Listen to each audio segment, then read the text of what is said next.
Hi guys! Today I'll be showing you how to make a customized lapida. So first, print your layout on a vinyl sticker using pigment ink to make it waterproof.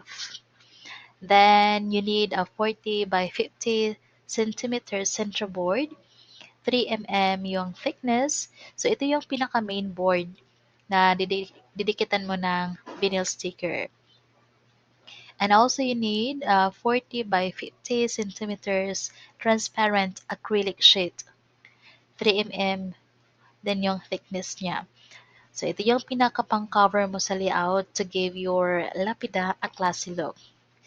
And the last material that you need is 4 pieces of advertising bolts. I forget the size pero yung maliit lang siya na kaya mag-hold ng 6 mm thickness na board. And then, anyway guys, nasa comment section na po yung list ng mga materials. And once you have gathered all the necessary materials, so you can start na. So pwede ka na mag-start. So idikit mo yung printed layout sa vinyl sticker doon sa central board. Then cut mo yung sides na may yung excess sides para pantay ang vinyl at center board. Gaya nito. Then, next is, bubutasan mo yung acrylic sheet sa bawat corner. Yung ginamit ko dito is a heated pointed knife since wala akong barina.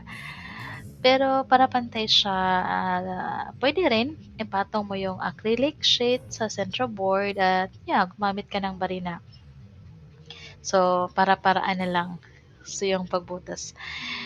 At yung ginamit ko ring pangbutas sa central board ay yung single hole puncher. And once tapos mo nang butasan yung dalawa is, pwede mo nang idikit yung central board at acrylic. And ginamit ko na yung bolts, 4 na bolts, pang-attach po sa dalawa. And tadaan! Ito na po yung ating finished output. So note po guys that there are many ways on how to do this. So depende na po yun sa preferred mong way at availability po ng iyong materials. That's all and thank you.